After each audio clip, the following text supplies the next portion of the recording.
with good friends.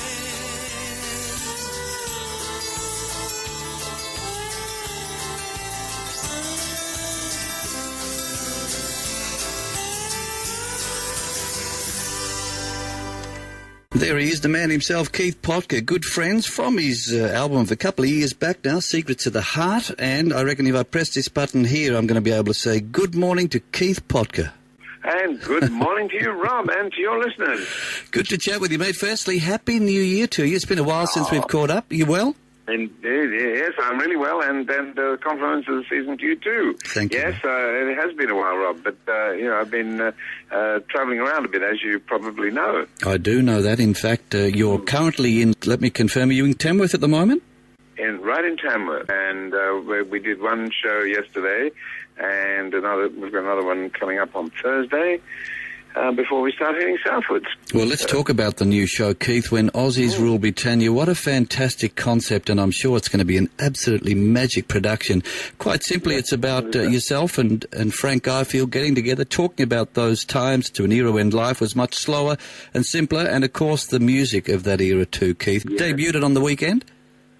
Oh, well, we opened on Friday night, actually, right. At Penrith, at the Dame Joan Sutherland Performing Arts Centre, and then we had a couple of days to get ourselves up to Tamworth, and first Tamworth gig yesterday, as I said. But, yeah, the show's really fabulous for me because I get to work with an absolute legend in Frank Garfield. I mean, he was a superstar a couple of years before we even arrived in England in '64, and he'd already had massive hits in 1962 with, of course, I Remember You, and then with The Wayward Wind and Lovesick Blues, and really quite extraordinary.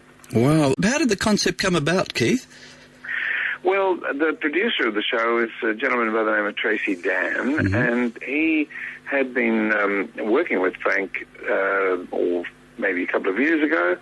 And then Tracy and his wonderful protege, Nikki Gillis, who's a lovely country singer. I'm sure you're well aware of Nikki. Absolutely. Anyway, they came to see one of my solo shows last year, and it was around this time last year, actually. And while they were watching me go through my paces, Tracy sort of put two and two together and thought with the work that he had been doing with Frank that we may even complement each other as storytellers and to bring to life that music of that era, that period. So he put a rough concept together and talked it through. Frank was keen on the idea as well, so we just made it happen. I love the narrative type shows where you get to hear a bit about the songs and the era and what have you. But tell us what's going to actually happen. That's right, Nikki Gillis and Wayne Horsreb. Wayne sings Frank's wonderful yodel. Well, obviously Wayne is a superlative yodeler, and he does that. And Nikki and Wayne join me on stage when we're doing harmony songs, like some of the Seeker songs and some of the new Seeker songs that people would know me for. But really, it gets back to telling stories and giving the audience some fresh news about what our growing up was like, and Frank comes up with some amazing tales of his early life and before he really hit it big in the music industry.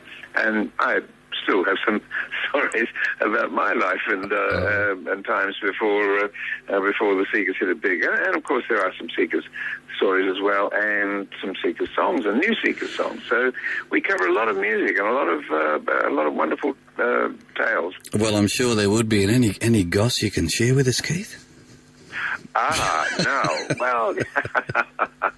Well, things like our early childhood, where I was the first time I was sort of musically embarrassed. I tell a little story there about that, and Frank goes through some of his early times when he was sacked from a touring show because he asked for a raise, and that sort of thing. So yes, it's lovely. It's lovely stuff actually, because it gives a really human side to the whole person, and it's wonderful from that point of view. It sounds wonderful, mate. Now, Let me have a look here. You've got 23rd of January, you're still up there in Tamworth. You've got Queanbeyan coming up on the 24th, Wollongong, and then you come down to Melbourne, as you mentioned. You've got Shepparton, Castlemaine and Geelong. That's it, yep. Yeah. We've purposely stayed away from capital cities on this run because for a start we didn't have time, the people involved didn't have time, and secondly there were no capital city venues available. So what we want to do is to just make sure that we pull all the show together nice and tightly, and it'll be ready to run when we can get a whole series of capital city venues together. We're very optimistic about it, Rob. It's a really interesting show. I'm sure it will be, mate. It sounds an absolutely fantastic concept, and in fact I might try and get to the Geelong one myself with Kaz and check it out, because I reckon it would be just a night full of fantastic music, memories, and of course the stories that we mightn't have heard about before. That's right. Absolutely right.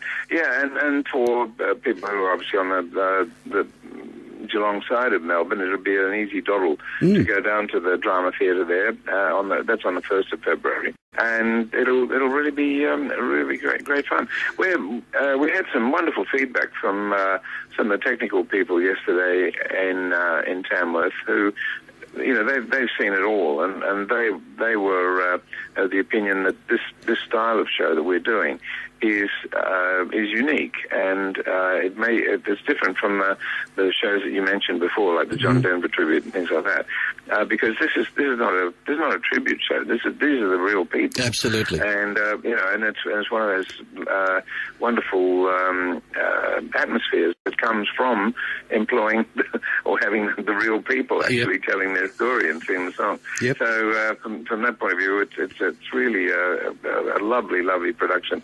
It's quite a bit of humour in it, because you can't tell stories without telling some funny stories, and we've got a great band. We've got a 4-piece band with us. Greg Hooper, he's our MD, and Mick Hamilton on electric guitar, Peter Toohey on bass guitar, and Bill Cazellas on drums. And they're absolutely rock solid group of musos as well. Wonderful, mate. Sounds absolutely fantastic. Just before you go, Keith, how did the tour go with the Seekers? I know we had a little bit of a hiccup there with Judith and the health and all that sort of stuff, but how did it all wash up? A good result to it? It was fantastic, Rob. We started on the 2nd of November in Perth, and we finished on the 4th of December in Brisbane. And in between that, we had 14 fantastic shows, and I'm proud to say, and I'm pleased to say, that Judith Durham didn't miss a beat. We were all completely on song, and the audiences appeared to love it. We were very thrilled. And no doubt some fantastic memories, not only for the group, but also for the good people that went along, and I'm sure would have had a fantastic time. Yeah, that's right. It was a wonderful time.